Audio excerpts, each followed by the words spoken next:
Summer வந்தாச்சு. What's your plan for this holiday? எங்க கிட்ட விட்டுருங்க, நாங்க பாத்துக்கிறோம். VGT holidays. GT Holidays, South India's #1 travel brand. இணைந்திருப்போம், அன்பை பகிர்வோம், குளிர்ந்த இராமுடன் நியத் சொல்லுவோம். லபைக் அல்லாஹும்ம லபைக். Delivering smiles all around the professional careers. Reach us to reach them. Vijay ஏன் வென்றார்? எந்த கட்சிக்கும் பெரும்பான்மை இல்லாத சூழ்நிலை கூட உருவாகும். ஆனால் விஜய் தான் நம்பர் 1 பார்ட்டியாக இருப்பார். மோஸ்ட் எம்எல்ஏஸ் உள்ள கட்சியாக விஜய் எமர்ஜ் ஆவார். சிங்கிள் லார்ஜஸ்ட் பார்ட்டி நீங்க சொல்லிட்டீங்க. டிஸ்டன்ட் தேர்டில் தான் ஏடிஎம்கே ஆகும். அப்படின்னா 2வது இடத்துல திமுக இருக்கும். 1 சொல்லிட்டேன், 3 சொல்லிட்டேன். இதுதானே இப்போ நடந்துருக்கு. காங்கிரஸ் மட்டும் இந்த தாவேக்காவோட அலையன்ஸ் போட்டு நின்று இருந்தாங்கன்னா கண்டிப்பாக ஸ்வீப் பண்ணியிருப்பாங்க. இது விஜய் அலையா? நிச்சயமாக அலை இல்லைன்னு சொல்லவே முடியாது. இது ஒரு சுனாமின்னு நான் சொல்கிறேன். அமைதியாக இந்தோனேஷியாவில் கிளம்பி சென்னை மெரினாவில் வந்து அடிச்சுது பாருங்கள். இன்றைக்கி இது விஜய் காலம். இந்த விஜய் காலத்தில் விஜய் வந்து challenge both the state government and central government, மத்திய அரசையும் மாநில அரசையும் எதிர்த்து போராடினார். இந்த துணிச்சல் எம்ஜிஆர்கிட்டே இல்லை. நான் அதனால் எம்ஜிஆரை குறைச்சி மதிப்பில்லை. எம்ஜிஆரை விட விஜய் பல மடங்கு நல்லவர், வல்லவர், துணிச்சலானவர். அதுதான் நான் சொல்கிறேன். சென்னையில் திமுகவை நம்பிக்கொண்டிருந்தவர்கள் தாவேகா பக்கம் போகலாம் என்று தீர்மானித்ததற்கு வேற என்ன காரணமாகிறது? சென்னையில் வந்து இந்த திமுக இவ்வளோ அடி வாங்கினதுக்கு main contributory factor Sekar Babu தாங்க. அன்ஃபார்ச்சுனேட்லி அவர் தப்பிச்சிட்டார் போல இருக்கு. அவரை தவிர மற்ற எல்லாரையும் முடிச்சு கட்டிட்டாரு. ஏன்னா அவர் தான் வந்து சென்னைக்கு இன்சார்ஜ் மினிஸ்டர். ஆனால் முதலமைச்சரை வெற்றி பெறலையே திரு. வணக்கம் ஆகாய நண்பர்களே. விஜய் ஏன் வென்றார்? பின்னணி என்ன? எதிர்காலம் எப்படி இருக்கும்? இதை பற்றி பேசுவதற்காக அரசியல் விமர்சகர் திரு மதிவாணன் நம்மோடு நினைக்கிறார். வணக்கம் திரு மதிவாணன். வணக்கம் சார். விஜய் ஏன் வென்றார்? அவர் வென்றார் என்பதை விட மக்கள் அவரை வெல்ல வைத்தார்கள். என்ன காரணம்? ஆட்சிகளில் அரசியல் கட்சிகள் மீதான வெறுப்பு, சலிப்பு, ஆளுங்கட்சி மேலே பர்டிகுலர்லி அதனுடைய நிர்வாக திறமையின்மை, சட்டம் ஒழுங்கு பிரச்சனை, கலாச்சாரம், இப்படி பல பிரச்சனைகள், கரப்ஷன் எல்லாம் எதிர்கட்சி மேலேயும் அவங்களுக்கு வந்து திருப்தி இல்லை. நார்மலாக ஆளுங்கட்சின்னா எதிர்கட்சிக்கு ஓட்டு போடணும். புதிய கட்சி களத்தில் இப்போ தான் 2 வருஷம் நடந்த கட்சிக்கு இவ்வளோ அளவுக்கு ஆதரவு வருதுன்னா I don't think it is only ஒரு சரிஷ்மா சினிமா ஆக்டர் அதனால் வந்தது அப்படின்றத நான் ஒத்துக்கல. சினிமா மோகம் மட்டுமே காரணம் இல்லைங்கிறீங்களா? கண்டிப்பாக அது மட்டுமே காரணம். அதுதான், அதாவது விஜய் மேலே மக்களுக்கு ஏற்பட்டிருக்கிற நம்பிக்கை, எதிர்பார்ப்பு, இந்த ஆளும் கட்சிகள், ஆண்ட கட்சிகள் மேலே அவங்களுக்கு போன நம்பிக்கை, அவங்களுக்கு நம்பிக்கை இல்லாமல் போனது, இதுதான் மெயின் ரீசனாக நான் பார்க்குறேன். என்ன நம்பிக்கைலாம் போடுது? முக்கியமாக கடந்த திமுக ஆட்சியில் மக்களுக்கான நலத்திட்டங்கள், உரிமை தொகை கொடுத்தாங்க, பெண்களுக்கு இலவச பேருந்து பயணம், இந்த மாதிரி நிறைய கொடுத்து கூட மக்களுக்கு நீங்கள் சொல்கிற வார்த்தை தான் நம்பிக்கை இல்லாமல் போனதற்கு என்ன காரணம்? என்ன காரணம்னு சொன்னாங்க. இப்போது கலாச்சாரன்றது ஸ்கூல் வரைக்கும் போயிடுச்சுங்க. 1000 ரூபாய் வருது. ஒரு லேடியை சொன்னதை நான் கேட்டேன். எங்களுக்கு 1000 ரூபாய் கொடுக்குறாரு ஸ்டாலின்னு, பட் அவருக்கு ஓட்டு போட்டோம்னா எங்கள் புருஷன் 1:30 மணிக்கே மத்தியானம் குடிச்சிட்டு வந்து படுத்துன்னு இருக்கான். என் பசங்கள்லாம் கஞ்சா சாப்பிட ஆரம்பிச்சிருச்சு. எங்கள் குடும்பமே சீரழியுது அப்படின்னு சொல்கிறாங்க. அதே போல் கிராமப்புறங்கள்லாம் போலீஸ் அட்ராசிட்டிஸு, அதே போல் வந்து பெண்களுக்கு எதிரான குற்றங்கள் பெண்களை பாதிச்சிருக்குங்க. நீங்கள் பிங்கி பஸ் விடுறோம், 1000 ரூபாய் கொடுக்குறோன்னு பெண்களை ஈர்த்திருக்கீங்க. ஆனால் அதே மாதிரி பல காரியங்கள் வந்து அவங்கள உங்ககிட்டேருந்து வெளியே போக வைக்குது. பாதுகாப்பில் இருட்டின பிறகு பெண்கள் வர முடியல. ஏன்னா எல்லாம் இதை மாத்திரையை சாப்பிட்டுட்டு என்னென்னவோ நடக்குதுங்க. ஒதுங்க போனால் ஒரு பெண்ணு வந்து அது என்ன தூத்துக்குடியில் ஒரு இடத்துல இரவில் ஒதுங்க போச்சு, அதை கடத்திட்டு போய் ரேப் பண்ணி கொலை பண்ணி போட்டானுங்க.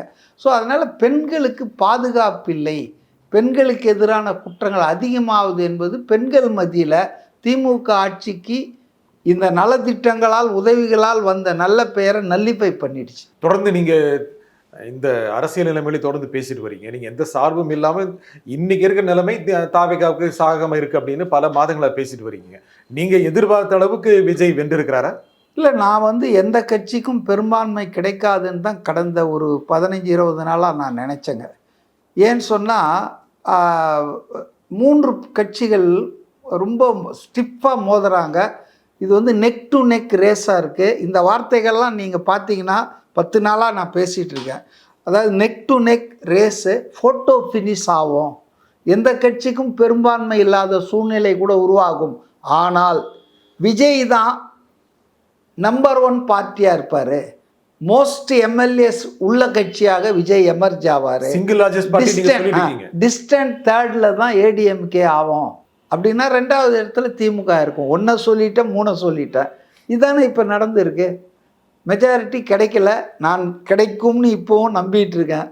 ஏன்னா 118 மேஜிக் நம்பருக்கு அவருக்கு இன்னும் வந்து 10க்கு மேலே சீட்டு தேவைப்படுது. அது வராமல் போனதுக்கு என்ன காரணம் நினைக்கிறீங்க? ஏன்னா அவர் நிறைய பேர் சொன்னாங்க 5 சீட் ஜெயிக்க மாட்டார், 2 சீட் ஜெயிக்க மாட்டார், 10, 12 கூட ஜெயிக்க மாட்டார். இதெல்லாம் நிறைய அரசியல் விமர்சகர்கள், தொடர்ந்து பத்திரிகையாளர்கள் எல்லாருமே விஜய்க்கு எதிரான கருத்து தான் பல ஊடகங்களில் சொன்னாங்க. இருந்தாலும் விஜய் வென்று இருக்கிறார். ஒரு முதல் தேர்தலில் மிகப்பெரிய வெற்றி. ஆனால் அந்த வெற்றி இன்னும் கூட அந்த மேஜிக் நம்பர் சொல்ற 118 தொடாமல் போனதற்கு என்ன காரணம்? பல காரணங்கள் இருக்கு. அதாவது பணப்பட்டுவாடா, பரிசு பொருட்கள் தாராளமாக கொடுத்தது. கிராமப்புறங்களில் பல தொகுதிகளில் 10,000லாம் ஒரு ஓட்டு கொடுத்துருக்காங்க. இதெல்லாம் ஒரு காரணம். இன்னொன்று வந்து இவருக்கு எதிராக தனிப்பட்ட வாழ்க்கை, அவருடைய பிரச்சனைகள்லாம் பெண்களில் ஒரு சில பகுதியாவது பாதிச்சிருக்கு அவருடைய ஃபாலோயிங்கை. 3வது வந்துங்க மிஸ்யூஸ் ஆஃப் பவர் பயங்கரமாக நடந்ததுங்க. அதை பயன்படுத்தி தாவேகா கட்சியினர் வந்து பரப்புரை பண்ணுறதுக்கோ, பெரிய அளவுக்கு மற்ற கட்சிகள் மாதிரி பிரச்சாரம் பண்ணுறதுக்கோ, தேர்தல் பணி செய்யறதுக்கோ அவங்கெல்லாம் ஒரு காலை கட்டிட்டு ஓட வச்சாங்க ரேஸில். அதான் உண்மை. தாவேகா சோம்பேறி, அவர் பண்ண மாட்டார்னு அவருக்கு வந்து 102 கண்டிஷனை போடுவாங்க. அந்த 102 கண்டிஷனை போட்டுட்டு நாளைக்கு நிகழ்ச்சினா இன்றைக்கி நைட்டு 12 மணிக்கு கொடுப்பாங்க. நீங்கள் அதை வாங்கி பார்த்துட்டு அந்த 102 கண்டிஷனை அமுல்படுத்துறதுக்கு 2 நாள் தேவைப்படும். ஆனால் நீங்கள் நடத்த முடியாது. எங்களால் நடத்த முடியாதுன்னா பாருங்கள், நாங்கள் அனுமதி கொடுத்தோம் ஆனால் நடத்தலைன்னு பிரச்சாரம் பண்ணுவாங்க. ஸோ ரொம்ப மோசமாக ஒரு ஃப்ரீ அண்ட் ஃபேர் எலெக்ஷனில் பார்ட்டிசிபேட் பண்ணுறதுக்கு தாவேகாவை ஆளுங்கட்சி காவல்துறையும் அனுமதிக்கலை. இது ஒரு மேஜர் ரீசனுங்க. முக்கியமான இதே பதிலை நீங்கள் சொன்னீங்க, மற்ற கட்சிகள் வாக்காளர்களுக்கு பணம் கொடுத்தாங்க, இன்னும் அப்படிலாம் சொன்னீங்க, பரிசு பொருட்கள் கொடுத்தாங்க அப்படின்னு. அது எல்லாவற்றையும் மீறி தான் அவர் கிட்டத்தட்ட 110 இடங்கள், 108, 109 இடங்கள் நம்ம பேசிட்டு இருக்கிற சமயத்தில் அதை ஜெயிச்சிருக்கிறாரு. மக்கள் அந்த பணத்தை கொடுத்து கூட தாவேகாவுக்கு வாக்களிச்சிருக்காங்க. I salute the entire people. அதாவது ஆனால் எல்லா இடத்துல இருக்கிற மக்கள் ஒரே மாதிரி இல்லைல்ல. இப்போ உங்களுக்கு வந்து நகர்ப்புறங்கள்லாம் என்ன வந்துட்டாங்கன்னு சொன்னால், போயா என்ன கொள்ளை அடித்த பணத்தில் ஒரு சின்ன ப்ரோசன் கொடுத்துருக்குறான், வாங்கி போட்டுக்கியா. விஜய் ஆனால் ரொம்ப நாளைக்கு முன்னாடி சொன்ன மதுரை மாநாட்டில்னு நினைக்கிறேன், இஃப் ஐ எம் கரெக்டு, தேர்தல்னு வந்துடுச்சுன்னா கொள்ளை அடித்து வச்சாங்க, வண்டியாக வந்து பணத்தை கொட்டுவாங்கன்னு சொன்னார். ஸோ இதில் வந்து ஆட்பட்டவர்கள் கொஞ்சம் பேர் இருக்காங்க பல பகுதிகளில். அது வந்து இந்த கிராமம், இந்த நகரம், இந்த மாவட்டம்னு சொல்ல, அது இவருடைய ஒரு மிகப்பெரிய வெற்றியாக வர வேண்டியதை தடுத்திருக்கிறது. அந்த வெற்றியின் வீரியத்தை குறைத்திருக்கிறது. அது ஒரு காரணம் தான். நான் அது இல்லைன்னு சொல்ல மாட்டேன். அதே மீறி மற்ற இடங்களில் வந்து ஜனங்க ஓட்டு போட்டிருக்காங்க. ஐ சல்யூட் தம். திமுக 2 பெரிய கட்சிகள், அந்த பெரிய 2 கட்சிகளை தாண்டி 118 என்பதை தொட முடியவில்லை என்பது யதார்த்தம் தானா? நிச்சயமாக யதார்த்தம் தாங்க. இது ஒன்றும் பெரிய ஃபெயிலியர் நான் நினைக்கல. இந்த அளவுக்கு ஒரு புதிய கட்சி வந்து எம்ஜிஆரே கூடங்க 77ல் அவர் 30-33% வாங்கினாருன்னு ஒரு தகவல்.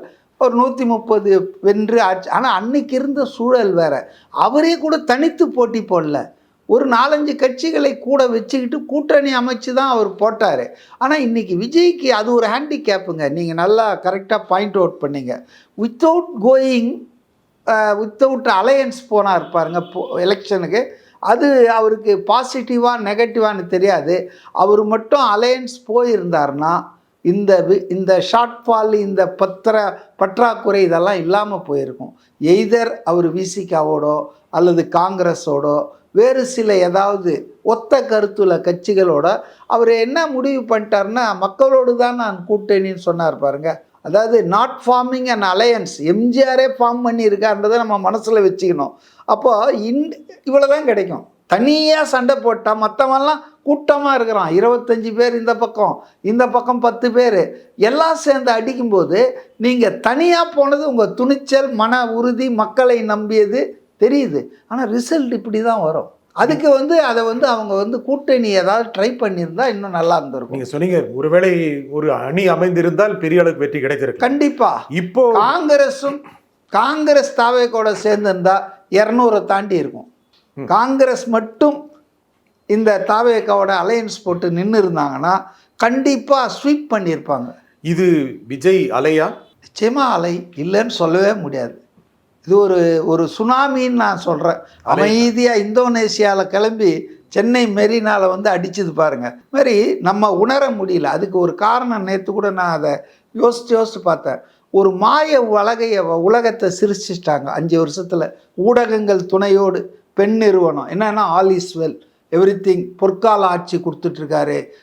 இவர் ராஜராஜ சோழன், ராஜேந்திர சோழன் அடுத்தது கியூவில் இருக்கார், அவர் அதை விட பிளாட்டினம் ஆட்சியை கொடுப்பாருன்னு மக்களை மயங்க வைக்க இவங்க போட்ட அந்த வலை இருக்கு இல்லையா, அதில் இவங்களே விழுந்துட்டாங்க.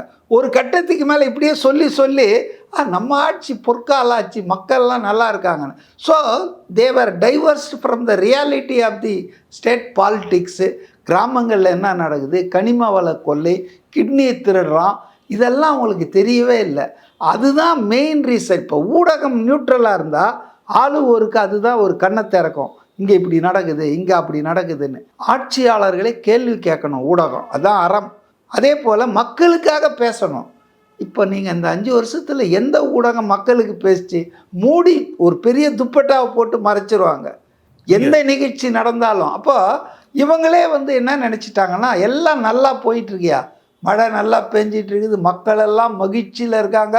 ஒரு மந்திரி சொன்னார், சிவசங்கரன் தான் நினைக்கிறேன், அவர் சொல்கிறாரு தீபாவளியும் போது பேட்டி கொடுக்குறாரு, இந்த மக்கள் நகைக்கடையில் கூட்டம் அலமோதுது, டெக்ஸ்டைல் துணிக்கடையில், பஜாரில் என்னன்னா இந்த 1000 ரூபாய் வச்சுட்டு மக்கள் இது உரிமை தொகையாக வச்ச ஒன்றும் என்ன பண்ணுறதுன்னு தெரியல. பண்டிகையில் அப்படியே இது என்னங்க இது அநியாயம். நீங்கள் சொன்னதுனால 1000 ரூபாய் வச்சுக்கிட்டு ஏதாவது பண்ண முடியுமா இன்றைக்கி?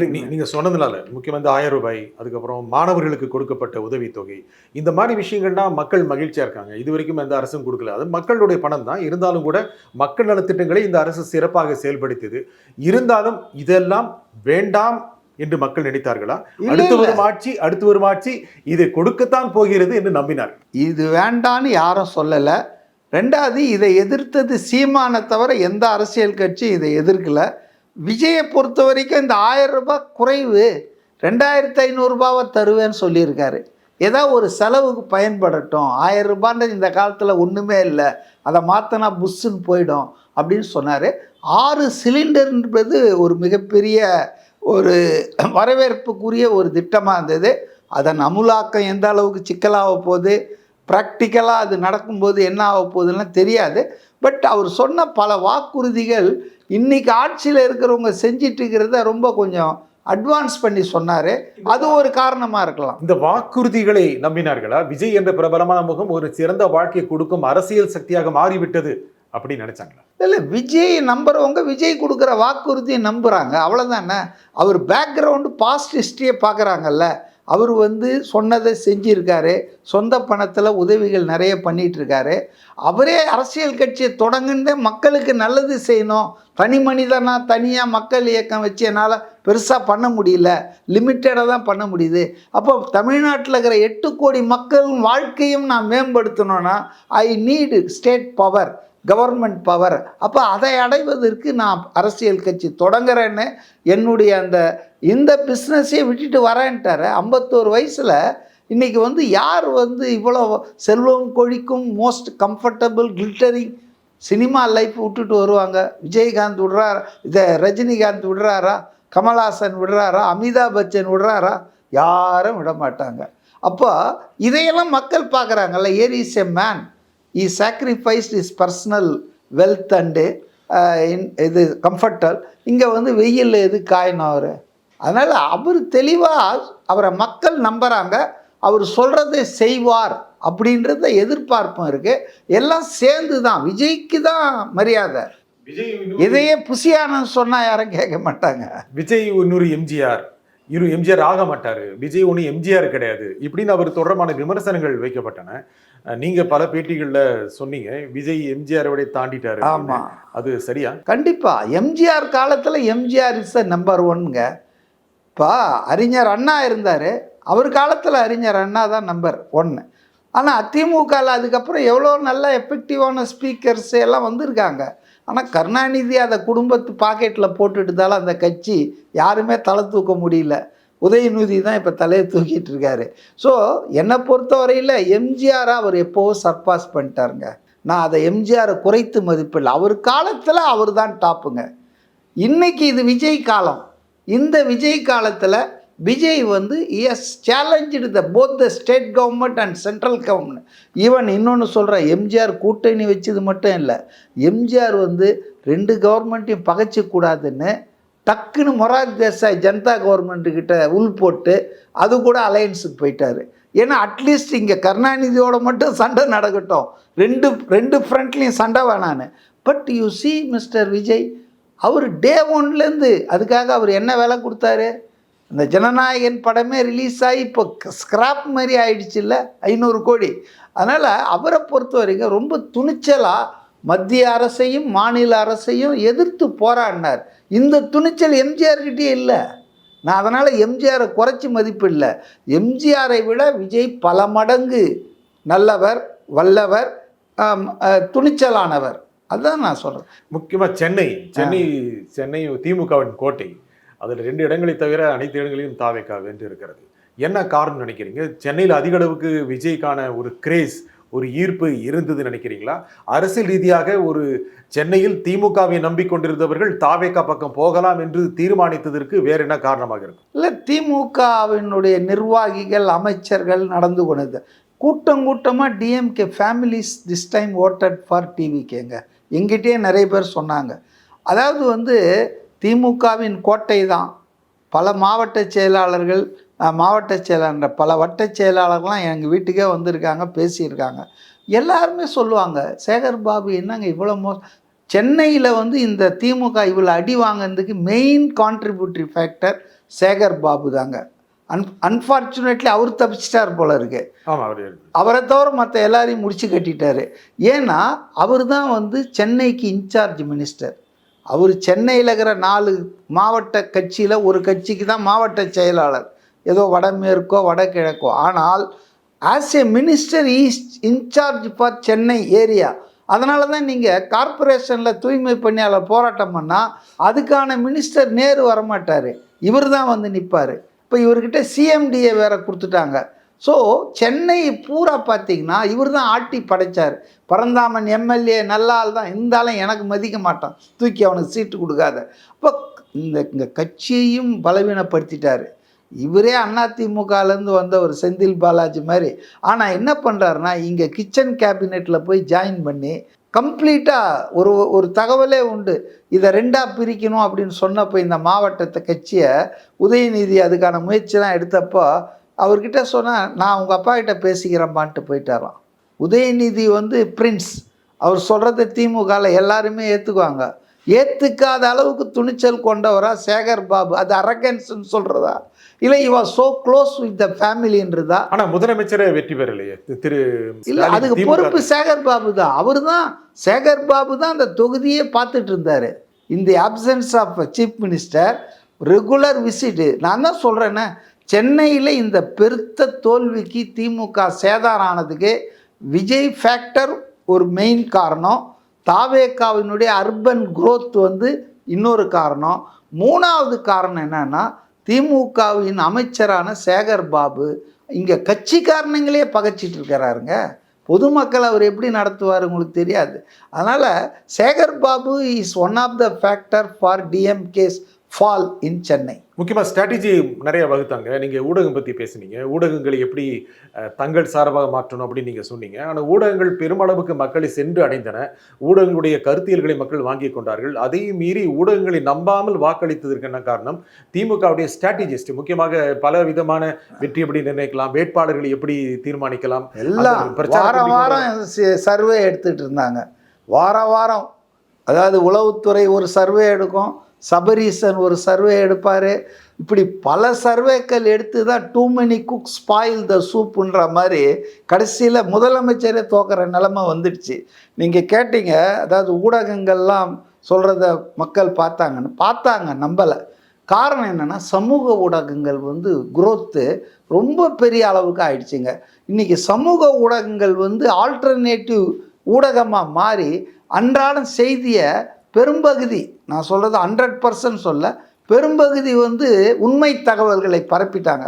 அதனால் ஈவன் ஹவுஸ் ஒய்ஃப்லாம் மொபைல் குரோத்து, டேட்டா யூசேஜ்லாம் அதிகமானதால் வீட்டில் உட்காந்துக்கிட்டு எல்லாத்தையும் பார்த்துட்டு இருக்காங்க.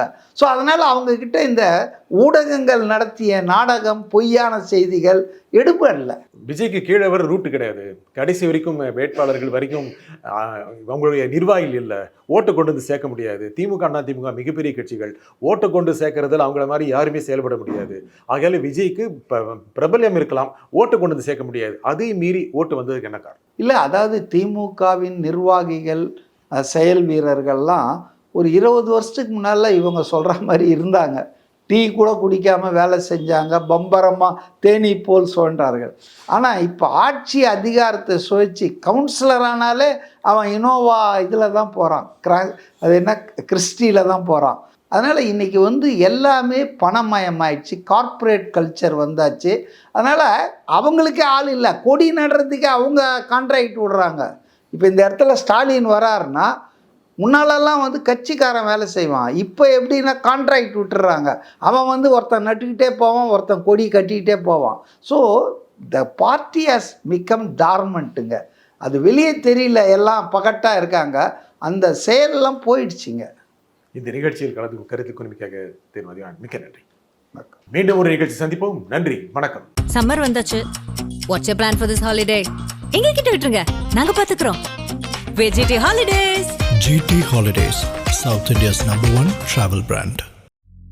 இணைந்திருப்போம், அன்பை பகிர்வோம், குளிர்ந்த இராமுடன் நியத் சொல்லுவோம். லப்பைக் அல்லாஹும்ம லப்பைக். Delivering smiles all around the professional careers. Reach us to reach them.